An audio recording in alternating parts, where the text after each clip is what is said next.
Good morning. At least it's morning when I'm recording this anyway. Today we're going to read the story The Most Magnificent Thing. It's by Ashley Spires. I hope you guys like it. This was a book that I ended up buying, I think, for my oldest daughter, Rebecca, who was in a video, I want to say, last week. The Most Magnificent Thing.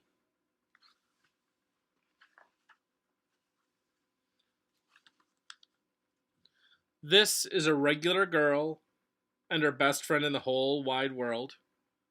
They do all kinds of things together. They race, they eat, they explore, they relax, they make things, they unmake things. One day, the girl has a wonderful idea. She is going to make the most magnificent thing.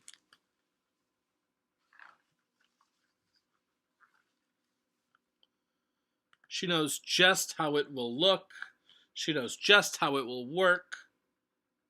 All she has to do is make it, and she makes things all the time. Easy peasy. First, she hires an assistant.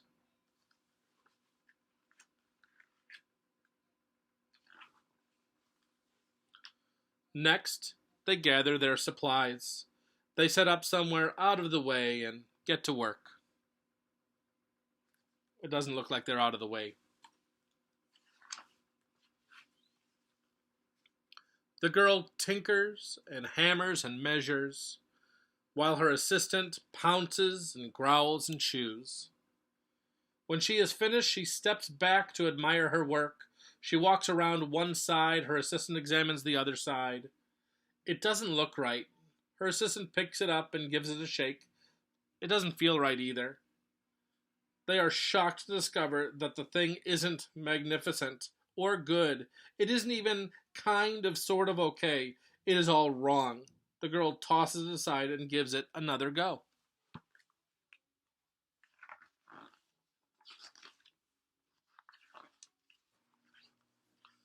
She smooths and wrenches and fiddles. Her assistant circles and tugs and wags. When she is finished, she stands up and takes a long look at it. Her assistant gives it a nudge with his paw. The thing is still wrong.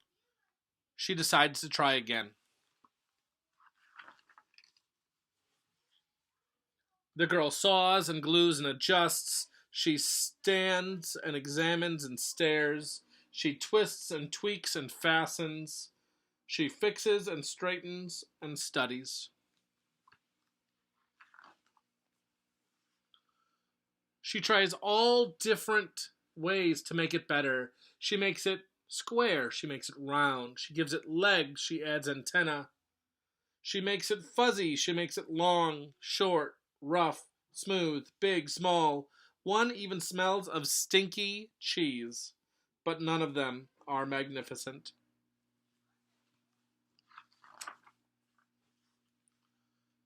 Her hard work attracts a few admirers, but they don't understand. They can't see the magnificent thing that she has in her mind. She gets mad.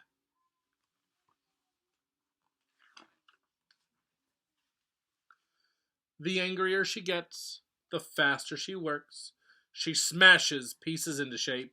She jams parts together. She pummels the little bits in. Her hands feel too big to work, and her brain is too full of all the not right things. If only the thing would just work!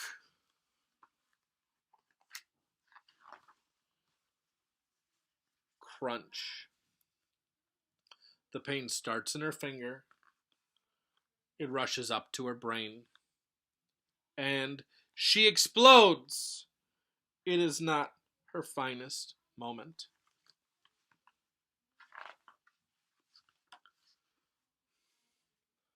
I'm no good at this. I quit. Her assistant suggests a walk.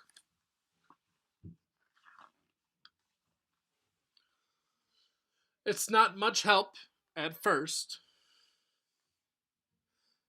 but before long, she starts to feel different.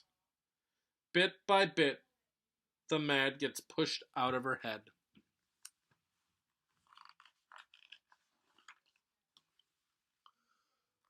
As they stroll along, she comes across the first wrong thing she made. The bad feelings are about to start all over again. Then she notices something surprising. There are some parts of the wrong things that are really quite right. The bolts on one, the shape of another, the wheel to seat ratio of the next. There are all sorts of parts that she likes.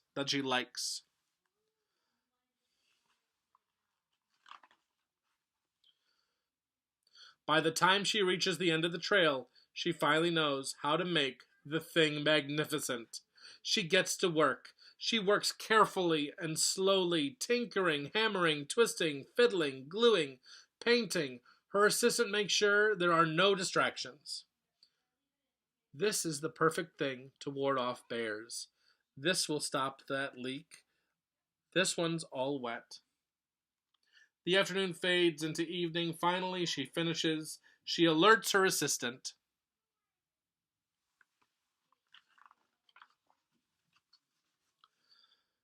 The pair take a good long look. It leans a little to the left, and it's a bit heavier than expected. The color could use a bit of work too, but it's just what she wanted. They climb aboard and take it out for a spin. They are not disappointed. It really is the most magnificent thing. The end.